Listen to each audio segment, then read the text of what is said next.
and remind us also of the high price that was paid for that freedom. Cause us to no longer take it for granted, but to thank you endlessly for it and to appreciate the great blessing that our freedom is. We thank you for our country, for the beacon to the world that it is of freedom and democracy, and we pray for our country. We pray for our country's leaders, our troops around the world.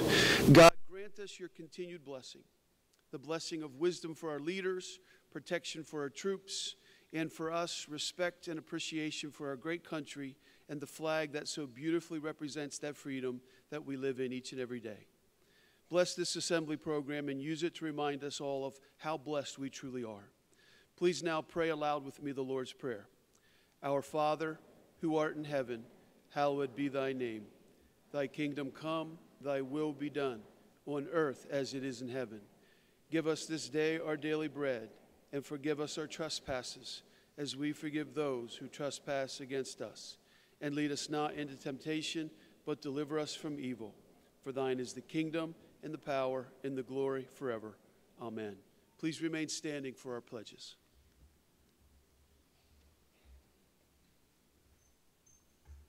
As we address the American flag together, let us remember the freedom that it represents and those who have given their lives to defend it.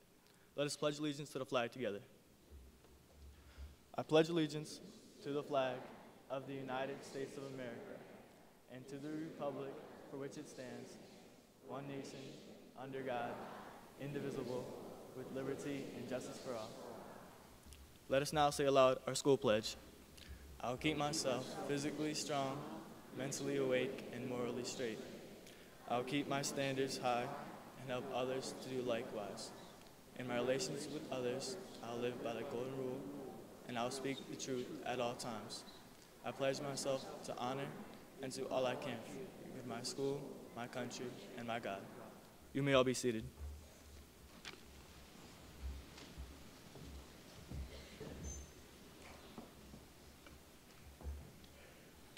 This weekend, Memorial Day weekend, our nation comes together to pay tribute to the thousands of men and women who gave their lives for our freedom.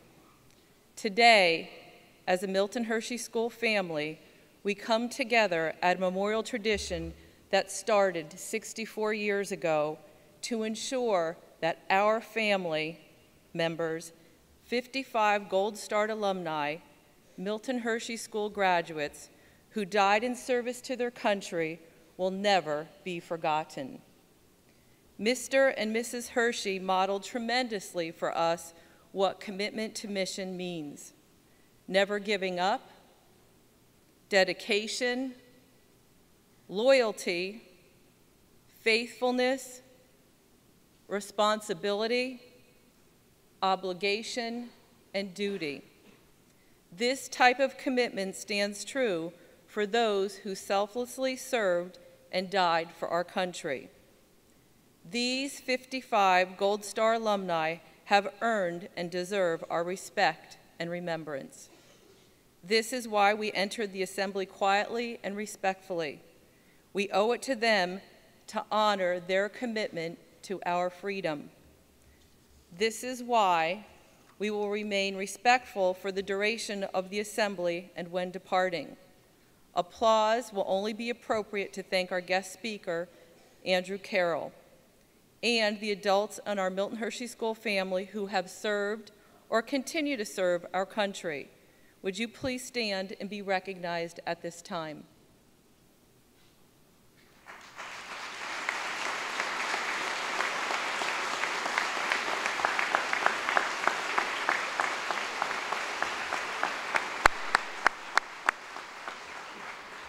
On behalf of your Milton Hershey School family, thank you for serving our country. When the names of the 55 Gold Star alumni are read, please think about, imagine the impact that their sacrifice had on those that loved them, their families at their home, what our elementary students say, and their families here at Milton Hershey School, and those in their communities. Together, this is our collective opportunity to thank the Gold Star alumni. This is our commitment to never forget. They served and gave their ultimate devotion to our country.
Andrew Carroll is the editor of several New York Times bestsellers, including War Letters and Behind the Lines.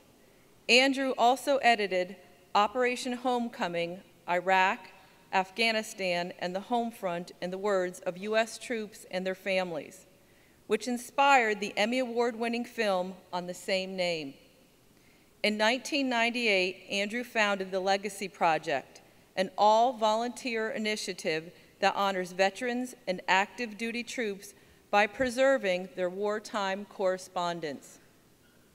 Andrew has traveled to all 50 states and more than 40 countries, including Iraq and Afghanistan, and has collected to date an estimated 100,000 previously unpublished letters and emails. Andrew donated this massive collection free of charge to Chapman University. The Legacy Project has been renamed the Center for American War Letters and is now part of Chapman University. Andrew serves as the center's director. Andrew is currently embarking on the Million Letters campaign to seek out and preserve at least 1 million war-related correspondences from every conflict in U.S. history. And he's going to be talking with us about that campaign today. On behalf of Milton Hershey School, welcome, Andrew.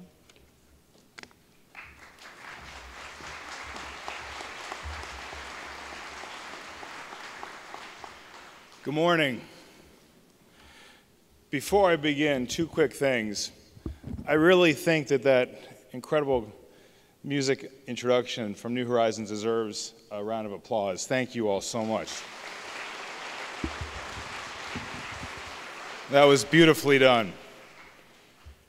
I also want to say what a pleasure and an honor it is to be here for this special weekend, and how grateful I am to the administrators for the invitation, and how much I appreciate your being here as well.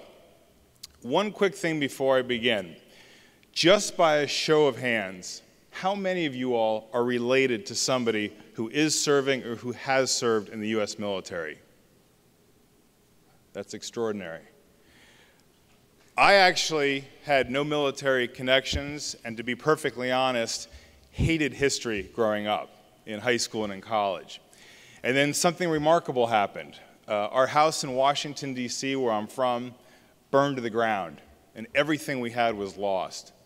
Not long after the fire, a distant cousin of mine who had served in World War II, he was a P-51 Mustang pilot, heard about the fire and called to see how we were doing. His name is James Carroll Jordan, and Jim said, "Is everybody okay?" I said, "Well, nobody was hurt, which is the most important thing, but we lost everything. And the worst part of the fire was losing our family memorabilia. I mean, just imagine everything you have, everything you care for going up in smoke."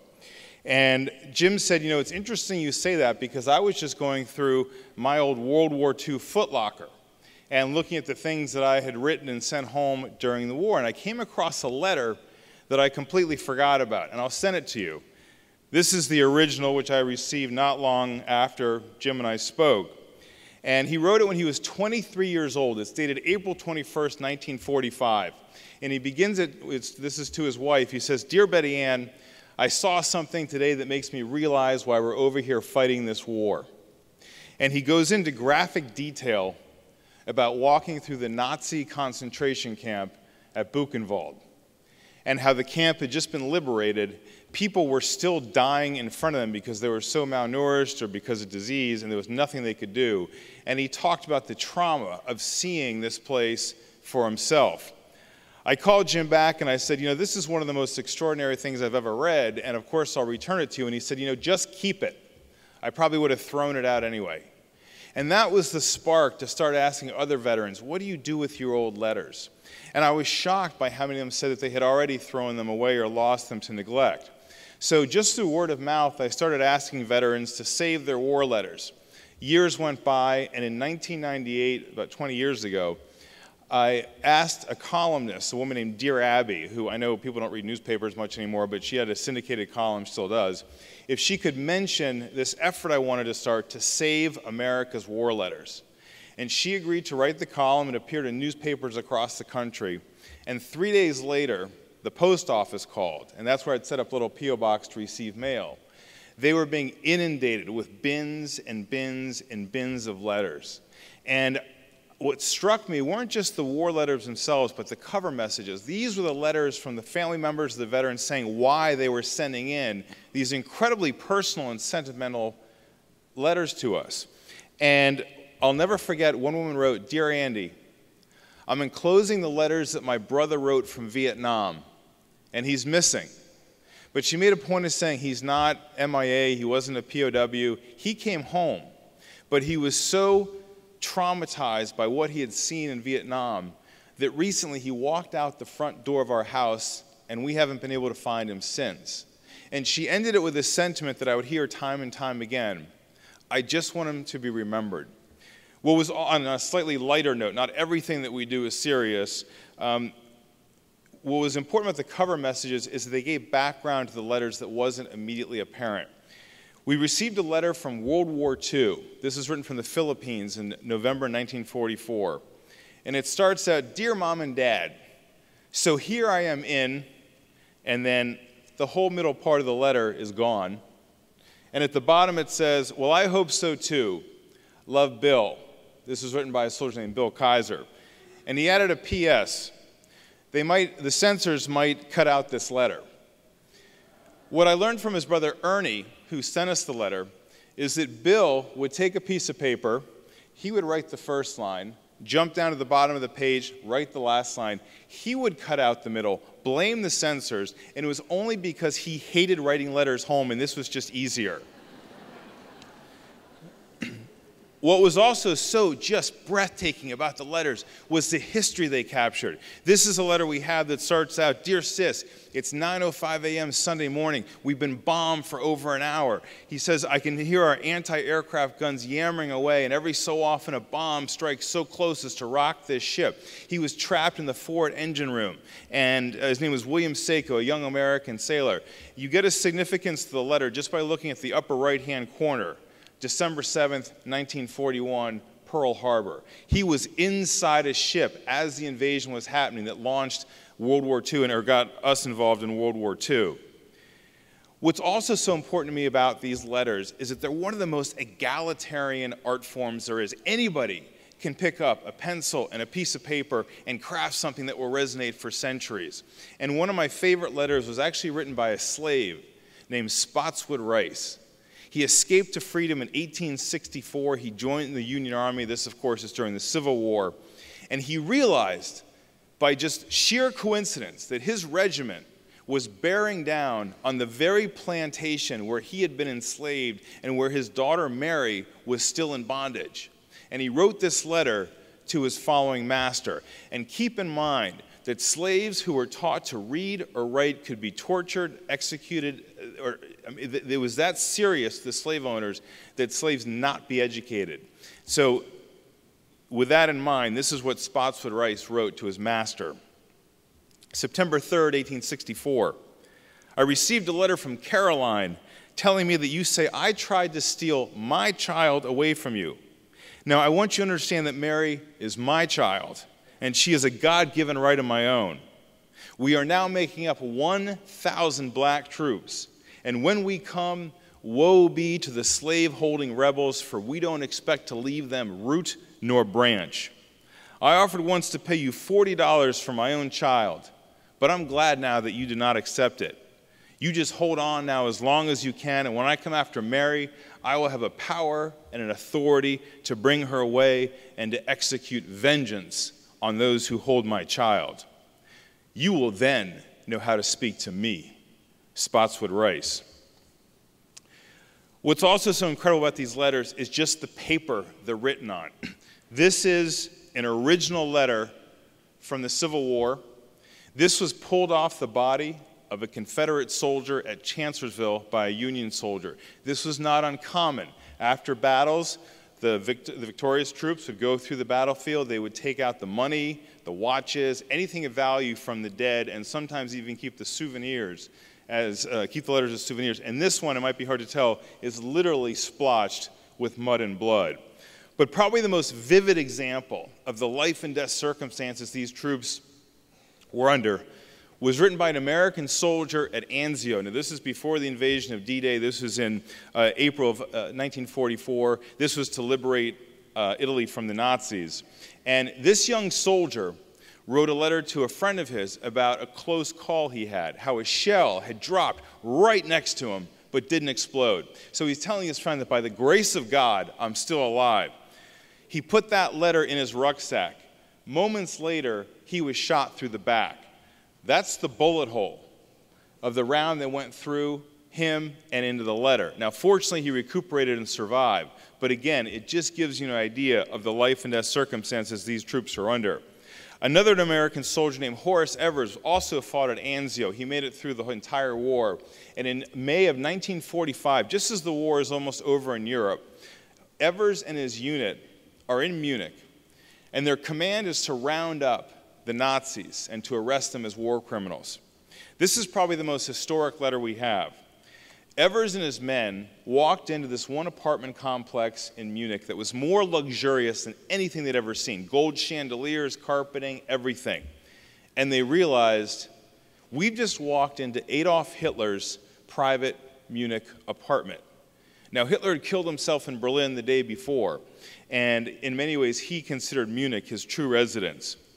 Horace Evers went up to Hitler's desk, and there was a pile of blank stationery, the personal stationery of Adolf Hitler.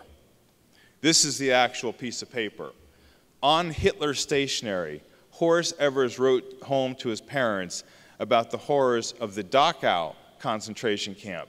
Like my cousin, he went through the camp and was horrified by what he saw and the conditions and the fact that anybody could do this to another group of people. One of the things that we try and do is bring attention to troops who often haven't gotten their due. Just by a show of hands, how many of you all have heard of the Navajo Code Talkers?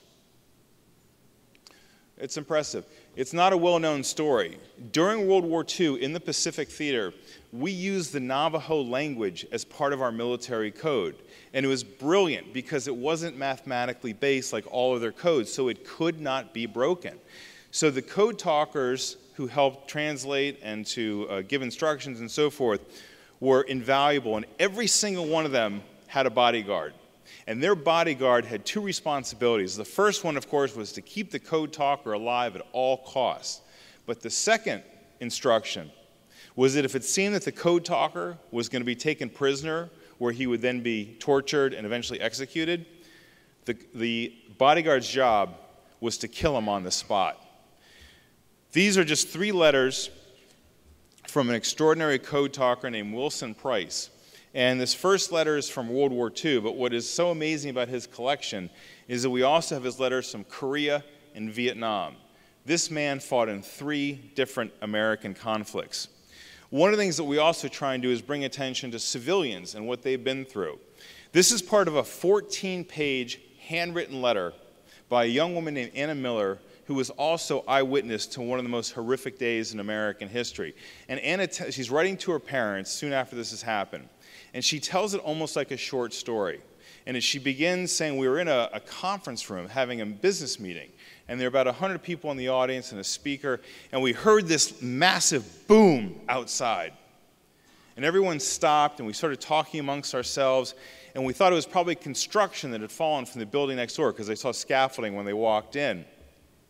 But then as the meeting goes on, they start hearing sirens and people screaming, and it getting louder and louder. And finally someone stands up and says, I don't mean to be rude, but can we look to see what's going on outside? They walk over to these large bay windows in the conference room and they pull them back, and at that very moment, and again, Anna is narrating all of this in her letter home to her parents. When they pull the curtain back, they watch the second plane hit the World Trade Center. They were in the hotel right below the Twin Towers on 9/11. And Anna goes on in graphic detail of what it felt like to be there, and how as they rushed down the street where the towers were as they began to fall, and they saw people jumping off the buildings, and just the horrors that she witnessed, much like the young sailor who was inside the ship at Pearl Harbor. One of the things that we also want to do is bring attention to the home front. They tend to get overlooked. This is actually a recent letter we acquired. In fact, this is not the original. The original is too fragile to travel with. But this is to give you some idea, the letter. This is written during the Korean War, and it was by a sister writing to her brother. I actually can't unfold the whole thing because it's too tall. But it's 10 pages, 10 feet tall. And it's a letter that the sister wrote to her brother. And it's just a very kind of chatty letter about what's going on at home and so forth. But what I love is she says to him, I want you to have the longest war letter ever written. And if you want me to write something even longer, I promise I'll do it. What we also want to do is bring attention to women who've served in the armed forces and often get overlooked. And one of my favorites is a woman named Sandy Mitten. She served in Desert Storm in 1991. This is her actual letter. She's writing home to her family. And she says, if I ever had any doubts about weather, and then the letter just cuts off. And she says, next PM, back again, in the middle of that sentence, we had a Scud missile attack. And she goes on in detail about how terrifying it was to see these missiles coming over. I actually had the opportunity to go to Iraq years ago. And I won't go into detail about why I was there, but I noticed a young American soldier in an army tent speaking into a video camera. Now, this is back about 10 years ago. After he was done, I went up to him and asked him just what he was doing. And he said, well, I was kind of creating a video letter for my mom. So I want her to see me. This was before Skype and before FaceTime. So I talk into the camera, I burn it onto a DVD, and I send her the DVD. Well, this is going to be obsolete in about 5 to 10 years, just as you guys don't use 8-track cassettes or VHS tapes, the technology advances. I want to end with the oldest letter in our collection. It's as pristine and as legible as the day it was written in 1775. This is an original letter from the American Revolution. These are extremely rare because most troops didn't know how to write, they didn't have paper, there was no mail service, and this is a very impassioned plea by a young man to a friend of his on why they had to fight for freedom. This was not the common sentiment of the day. Many of the colonials thought that they should diplomatically solve their relations with England. This is what this, just a sentence from what this young man wrote. Dear Brother Phillips, tyranny and oppression yield their iron rod over our country. They begin to shake the very foundation of our Constitution, and the voice of our forefathers' blood cries to us from the ground to define the rights, the liberty, and the territory which they so dearly purchased. Every man of true honor and virtue will rather contend for the honor of first spilling his blood for so glorious a cause. When we think of monuments and memorials that relate to war, we often envision these grand structures of stone and steel. But to me, these correspondences, as fragile and as delicate as they seem, are among the most enduring and powerful tributes we have to those who've served. They remind us that their sacrifices extend beyond the battlefield. It's not just the risk of being killed. It's the time away from their loved ones. It's not being there when a child is born. It's the stress on a relationship. They remind us as well that these are not just soldiers, sailors, airmen, and Marines. Every single one of them is somebody's child. The letters humanize who they are. They are also spouses and siblings, a sweetheart, some loved one. Later on, I'm told you're going to go visit one of the cemeteries. And as you walk through there and you see those headstones, that every single one of those people has a story, just like in the letters that are counted here. And to me, in many ways, this is our nation's great undiscovered literature, tucked away in attics and basements across this country. And I hope you will be inspired, especially all of you who raise your hand, if you're related to someone in the military. Please help us in our search to seek out and preserve these letters. These are the experiences and the stories and the voices of our service members and their families. And no one, I believe, can tell their stories better than they can. Thank you all very much.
Our students will once again honor our Gold Star alumni marching in the Hershey Memorial Day Parade. Over 60 students from each division will participate by wearing a shirt featuring our Gold Star alumnus, hand out flyers telling about our Gold Stars, or proudly waving the American flag. We invite you to come and support our students on Monday morning as they honor our fallen alumni. Before the Gold Star roll call is read, I want to share you the story of William Henry DeWald and Letters from Home. When the United States entered World War II, many Hershey Industrial School young alumni, or homeboys, as they were called, volunteered to serve their country, some as soon as they turned 18. Principal of the junior-senior high school, W. Allen Hammond, had served in the Army during World War I, so he knew the hardships of young men going to war. He regularly read letters he received from boys at assemblies for the student body beginning in June of 1943. He wrote the Hershey Industrial School service newsletter to all the homeboys in the service for which he had an address. The letters were full of news about their fellow alumni in the war and what was going on at the school. They were cherished by the homeboys as a link to their home and to their school. One of the boys was William Henry DeWald. The oldest of 4 children, William's father died of influenza when he was 11, and his mother could not support the family. The 3 boys attended the school. William enrolled on July 27, 1936, in the 8th grade. Bill, as he was called, took the woodworking course and was involved in Boy Scouts. He lived at Farm Home Cloverdale, and because he was always late to the barn, he earned the nickname Pokey. Bill graduated in 1941, and he attended the Hershey Junior College until he enlisted in the Army in February of 1943. He volunteered for overseas duty instead of aviation cadet, for which he qualified. He was assigned to K Company, 350th Infantry of the 88th Division, known as the Blue Devils. The 350th Infantry Regiment was sent to Africa and then Italy in December of that year. On May 11th, 1944, a quiet, lazy spring day, the 350th was part of an attack on German enemy lines at Mount Diamano. Although the Germans put up a fierce fight, Mount Diamano fell to the 350th Infantry in less than 1 hour and was described later as one of the most outstanding operations in the initial assault on the Gustav Line. Private William H. DeWald was wounded and evacuated to an Army field hospital. He returned to his outfit at the end of June. In a letter to Principal Hammond dated July 3, 1944, DeWald thanked him for the service newsletter. He shared, "I have been in the infantry practically 18 months, almost 8 months overseas. It takes youth and guts to come through it. Hershey Industrial School laid the foundation for the latter." He ended by saying, "May our big family of homeboys have a reunion very soon." Private William DeWald was killed in action 9 days later, on July 12, 1944. He was 21 years old. Bill was originally buried in Italy, but after the war, his body was returned to the United States, and he was formally interred on December 21, 1948, in his hometown of Lidditz, Pennsylvania. Private DeWald was awarded the Purple Heart.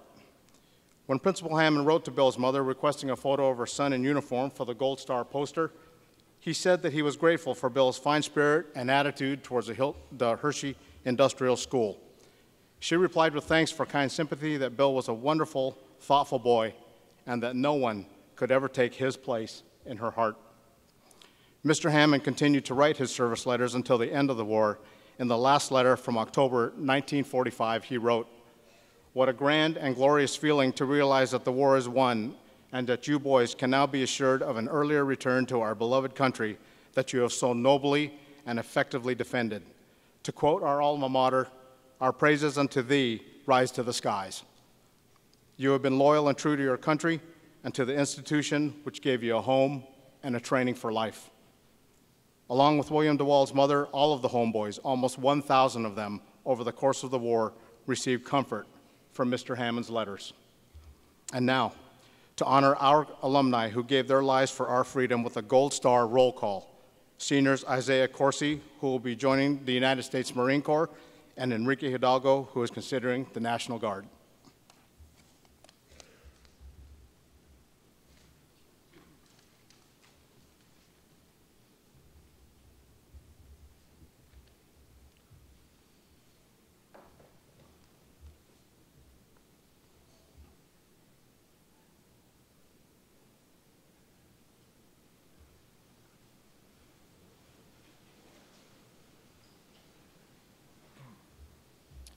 Bruce F. Anello. Harold H. Aschenfelder. Gerald F. Ayers. Jack R. Bennett. Mark E. Blizzard. Warren M. Bolden. Robert E. Booth. James F. Brooks. Chester Craven, Jr. Richard L. Davis. William H. DeWald. Robert S. Eckert. Charles Samuel Engel. George J. Enslin, Jr. V. Benjamin Eshelman. Henry E. Flowers. Harry P. Forey.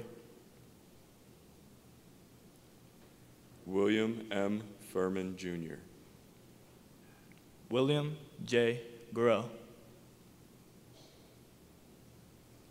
Walter L. Goshorn. Donald F. Grady. Robert H. Grell. Harry R. Hawk. John G. Herr. J. Wilmer Hershey. Calvin L. Horn. Asa T. Johnson. Joseph W. Kierko. Philip H. Case.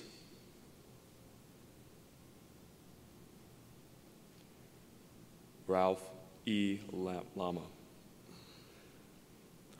Victor E. Coons. Charles H. Ludwig. Robert F. Lawson. Richard C. Martin. John A. Luther.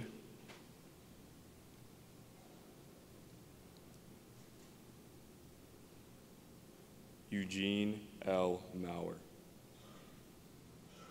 Frank T. Murray. Thomas H. Parkinson. Daniel R. Phillips. Boyd E. Piper. E. Darlington Potiker. George D. Pottiger. Arthur Quillman. George S. Race. Paul E. Rhodes. Paul H. Rickmers. Raymond L. Seed. Robert M. Siders.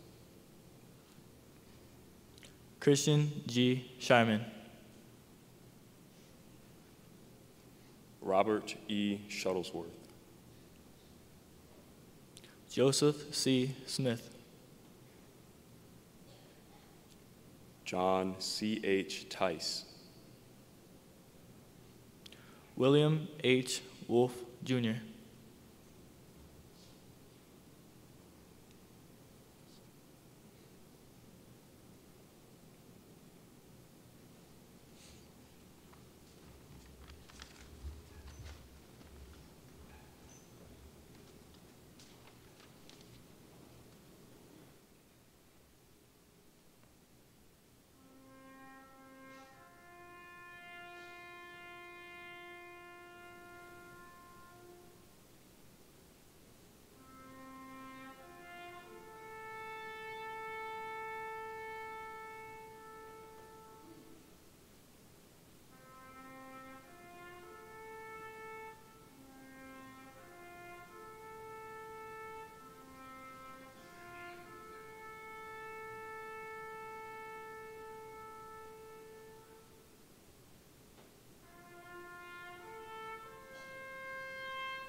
Please be seated.